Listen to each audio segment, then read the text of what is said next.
In Dodge City and in the territory on West, there's just one way to handle the killers and the spoilers, and that's with a U.S. Marshal and a smell of Gunsmoke.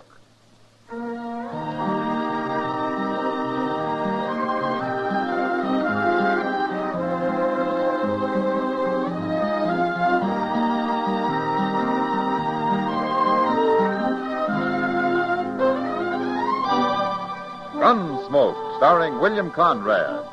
The story of the violence that moved west with young America. The story of a man who moved with it. Matt Dillon, United States Marshal.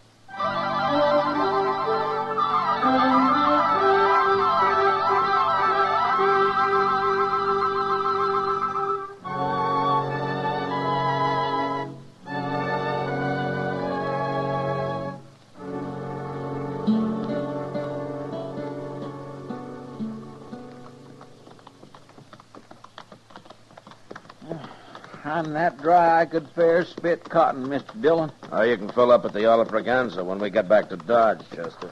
Yes, sir. But right now, I'd settle for a drink of water. You can't be that thirsty. I'm about to stampede. You think there might be a spring in that clump of elder up ahead? Yeah, there might. I swear next time I'm going to carry a water bag. And keep it wrapped in your pillow, I suppose, huh? You know, Chester, town life has made you mighty soft. That's far enough. He's got a rifle, Mr. Dillon. Yeah.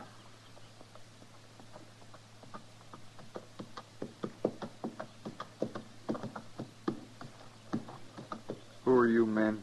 We're looking for water. Is there a spring in there? I said, who are you? What's your name? Matt Dillon. And I'm Chester Proudfoot. You don't worry me. And I never heard of no Dillon. Well, then you shouldn't mind if we got a little water. Okay. But you'll have to drop them gun belts first, one at a time. Sorry. You heard me. You can't shoot both of us, mister. Who is it, Harp? One of them's called Dillon. Dillon? From Dodge? You from Dodge? Yeah? That's what he says. Well, bring him in here. He'll help us. He's a U.S. Marshal. A marshal? That's right, Harp. And instead of us standing here about to shoot each other, why don't you tell me why you need help? I'm Joe Harp, Marshal. Okay, Harp. Who's your friend? Harry Speener. I never heard of him either. What's the matter? Has he been shot or something? I busted his leg. Oh. Well, there's a doctor in Dodge. I can't get him there alone. Well, we'll help you. If you'll put that rifle down. Well, okay.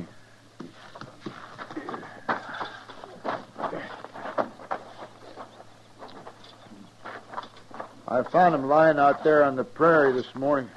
Horse throwed him, and I drug him into the shade here. You mean you're not traveling with him? No, I just stopped to help.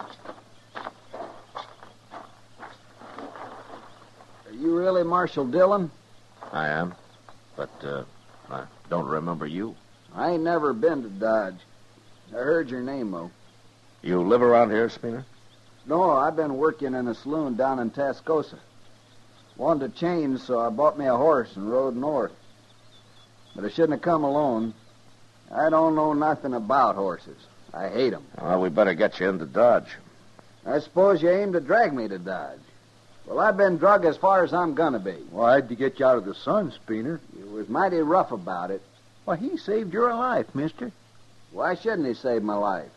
Well, of all the ungrateful, mean-tempered He's people been I like ever... that all day, but I figure it's because his leg hurts him. Of course it hurts. I busted mine once. I know what it feels like. Poor fella. You want to help get him into Dodge, Harp, or you want to keep going? No, Marshal. I'd kind of like to see Dodge anyway. Okay, then let's get busy.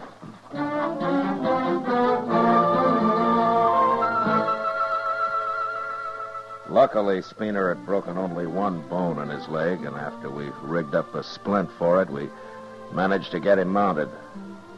It was night before we reached Dodge, but by the time he got there, he was too weak to complain.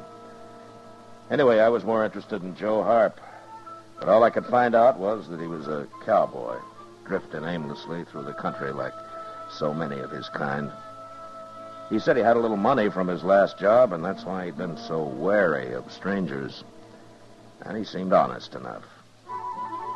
As 6 weeks later, he was still in Dodge, gambling some, and making friends with most everybody in town. Doc and I were talking about him one day in the office. You know what he did, Matt, about 3 or 4 weeks ago? What, Doc? Why, he came and offered to pay Speener's bill. He said the poor fellow wouldn't be able to work for some time.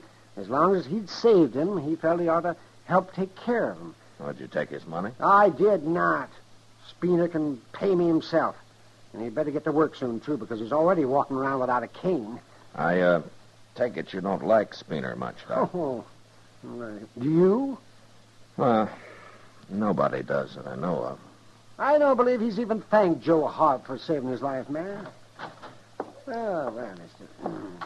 Santa Fe just come in with the mail, Mr. Dillon. Hello, Doc. Hello, Chester. Oh, see, that brown envelope looks official. It is. You want to open it now, Mr. Dillon? Yeah, I bet it might have my paycheck in it. Here you are. Thanks.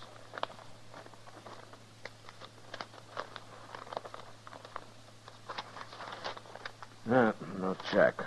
Just some new wanted circulars. What is it? Here, have a look, Chester. Oh, my goodness. Look at that, Doc. Huh? Let me see this. Wanted, dead or alive, reward $500 for bank robbery and murder while escaping. Joseph Harp. Joseph Harp. Age 32, sandy hair, 6 feet tall, blue eyes. That's him, all right. Signed by the sheriff, city of Denver, Colorado Territory. You gonna arrest him, Matt? Can't you pretend you didn't get it or something, Mr. Dillon? You can stay here if you like, Chester. Oh, no, sir. I didn't mean that. All right, then you take the Alafraganza, the Longhorn, and the Oasis. I'll look in this boarding house at the edge of town, then I'll come back to the Texas Trail. Meet me there, if you see him first. Yes, sir. All right, get moving.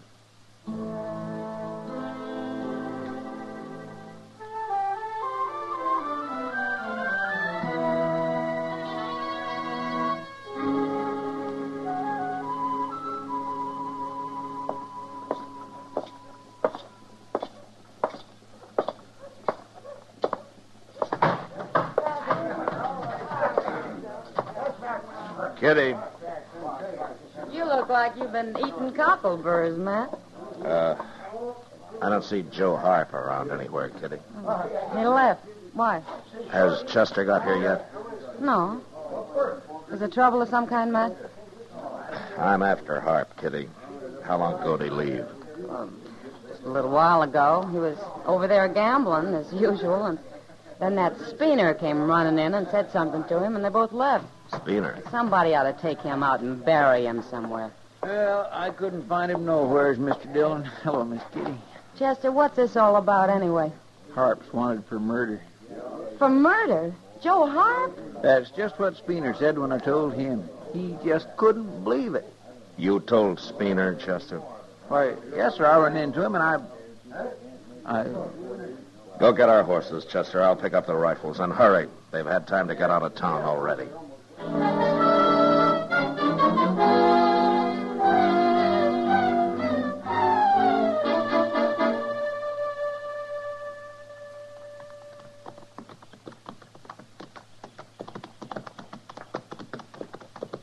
Mr. Dillon, What? I guess I just wasn't thinking when I told Speener about Joe Harp. I didn't know he was going to run off and warn him. Next time I'll send you out with a potato rammed in your mouth. Yes, sir. Oh, I feel so bad. I wish you would. Oh, forget it, Chester. At least it shows Speener isn't as bad as we all thought. I guess he was just waiting for a chance to do Harp a real good turn. Well, he sure did it. Hold it up a minute. Huh? Ho. Look. Hello! Why, it's Spooner, Mr. Dillon. He's got his hands up. Yeah. Come on. Get your rifle out, Chester, and keep your eyes open. Yes, sir.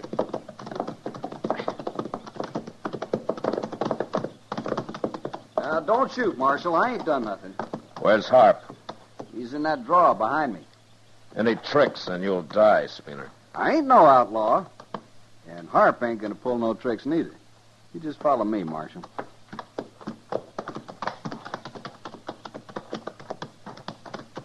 I swear I don't understand this at all, Mr. Dillon. Just follow him, Chester. Yes, sir.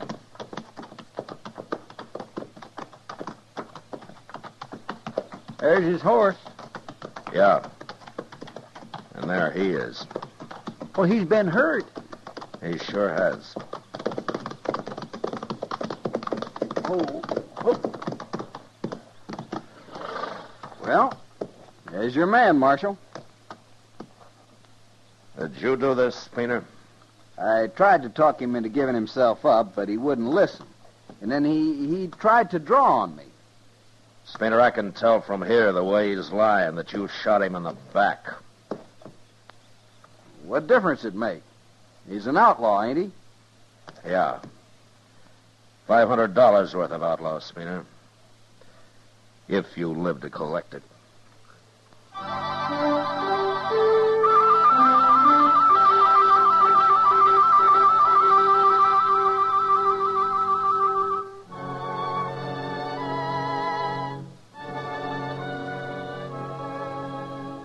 We buried Joe Harp on the prairie where he'd been killed, and then rode back to Dodge. That night, I wrote out a wire to the sheriff in Denver, claiming the reward for Harry Spooner. Then I showed it to Spooner and told him to keep it quiet, and also to stay out of my sight. And he did. About a week later, I had to send Chester to find him and bring him into the office.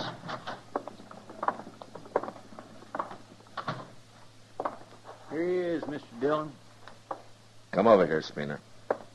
I've been waiting like you said, Marshal. I ain't talked to nobody. I had a wire from Denver this afternoon, Spooner. Everything's all right. The money will be here in another week or so. Oh. I thought it'd come now. There it is. But I thought you said it wasn't here yet. I'm paying you out of government funds. Oh. Well, that's fine. Yeah, I didn't think you'd mind very much how you got the money. Now, Marshal, I only done my Count duty. it, Spooner. Oh, that's all right. I'm sure it's all here, Marshal. Count it, I said. Yes, sir.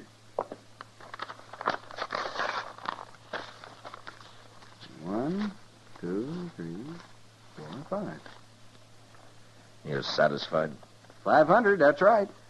Spooner, nobody knows about this yet. They think I killed Joe Harp. But before they learn who did and how it was done, I advise you to clear out of Dodge and stay out. Why? I didn't do nothing Tell wrong. me something, Spooner. Is Harp the first man you've killed? Of course he is. Well, there are men around here who've killed 10 or a dozen and think nothing of it. But I won't guarantee how they're going to take to your having killed one man. They can't do nothing about it. It was plumb legal. Yeah. Yeah, it was legal. I earned this money, and before I leave Dodge, I'm going to double it gambling. And there ain't nobody going to stop me. Okay, Spooner. I warned you. I'm going to get rich, Marshal. I'll show 'em.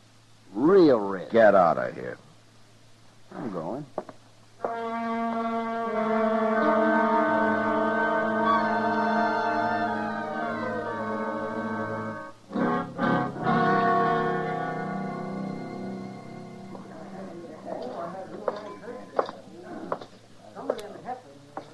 Sit down, Matt. Oh, thanks, Kitty. Drink? No, thanks. Spooner was in. Oh, is that so? He left, though. They closed the game on him when he started bragging about how he got his money. I kind of figured they might. Why'd you keep it such a secret, Matt? What were you protecting him for, that milk-livered little sneak? Now, the law doesn't separate people that way, Kitty. But now that he's been paid and he's been warned about what might happen, he's on his own. Well, I hope somebody does shoot him. Just think, Matt. It was Joe Harp who saved his life. I'd have caught Harp anyway, Kitty. I know. Somehow that's different. Yeah, that's a lot different. You know, Kitty, that's a pretty dress you're wearing. Close your eyes, Matt. What? Close them. Go on. Well, okay. What's this for? Now, tell me what color this dress is. Well, it's, It's blue, Matt. blue, sure. I was just about to say that it I know. Speaking of colors, look what's coming. What? Oh, it's Spooner. Well, nobody's shot him yet. Never too late? Marshal Dillon? Yeah. Marshal, I just tried to buy a drink over at the Alafragans. And they wouldn't serve you. Good. I'm not talking to you. Marshal, 2 men threatened to kill me right there at the bar. Now, that's funny. What do you mean? Well, most men around here don't waste much time on threats. Marshal, I demand protection. And I won't spend the night hiding in jail either. Okay. And you'll come with me? No. What? I can't protect you any more than I have already, Spooner. But I'll tell you one thing. If you take off your gun, nobody can claim self-defense for shooting you, and I'll have to go after them. If that's any satisfaction for you. Marshal, I'm a citizen, and I demand... Get out of town, Spooner. Get out now.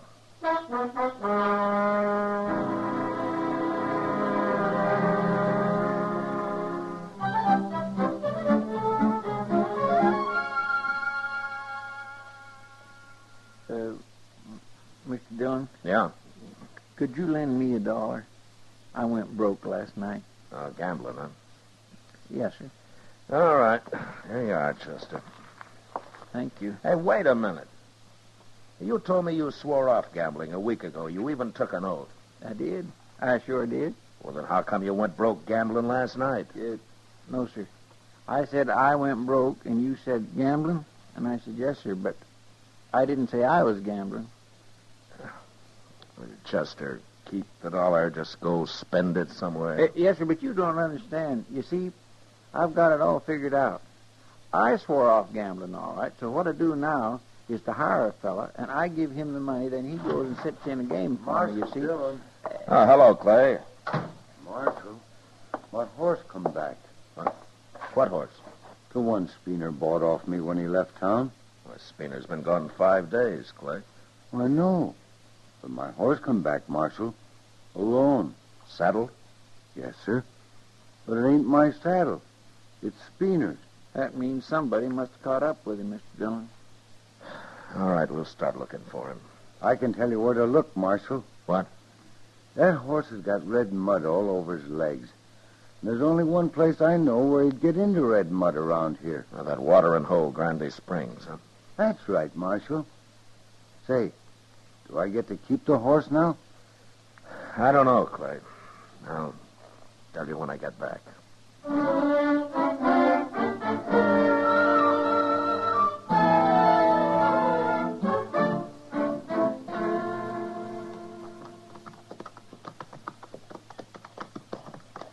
You know, I just had a thought, Mr. Dillon. What, Chester? Well, Granby Springs is only 30 miles. Spooner must have made it easy the first morning he left. So? So, if he was killed there, how come nobody ain't found him and reported it yet? I don't know, Chester. There it is, right over there. We'll soon find out. Yes.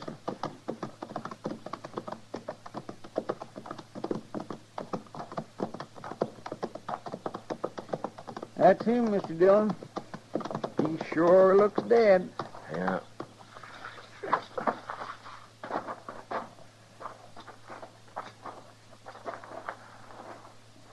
I don't see no bullet hole. No. Hey, he's still breathing, Chester. Go fill up your hat and throw some water on him, huh? Yes, sir. Spooner. Hey, Spooner. Spooner. Can you hear me? Oh, pour a little on his head, Chester. Maybe that'll do it. That enough? Marshal. Yeah. What happened, Spooner? Well, what's the matter? What happened? A horse kicked me in the belly. Busted me up inside. I hate horses. Oh, when did this happen? First day. I got off to get me a drink here. I hung on to the reins till yesterday. But I was too weak. Mr. Dillon? What? There's fresh tracks all around here. Not just been made by that horse of his, neither. Sure, there's fresh tracks. Why, 3 or 4 men been by here. 3 or 4 men? They just sat and looked at me, Marshal. They didn't say nothing. Just sat and looked at me, and they rode off. Every one of them. They seen who it was, Mr. Dillon. That's what. Yeah. It's too late now, Marshal. I'm gonna die. We'll try to get you back, Spooner. No. It's too...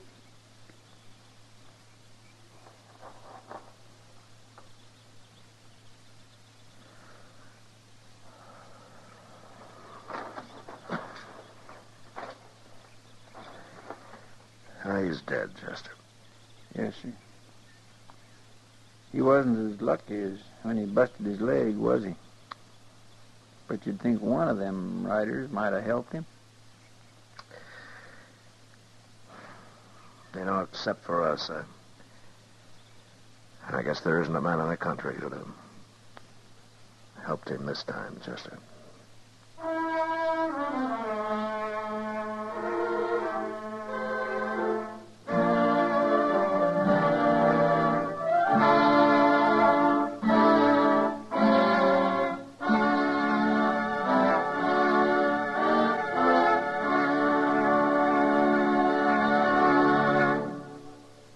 Gunsmoke, under the direction of Norman Macdonald, stars William Conrad as Matt Dillon, U.S. Marshal. Tonight's story was specially written for Gunsmoke by John Meston, with music composed and conducted by Rex Corey. Featured in the cast were Harry Bartell, James Nusser, and John Daner. Parley Bear as Chester, Howard McNear as Doc, and Georgia Ellis as Kitty. Gunsmoke has been selected by the Armed Forces Radio Service to be heard by our troops overseas. Join us again next week as Matt Dillon, U.S. Marshal, fights to bring law and order out of the wild violence of the West in Gunsmoke.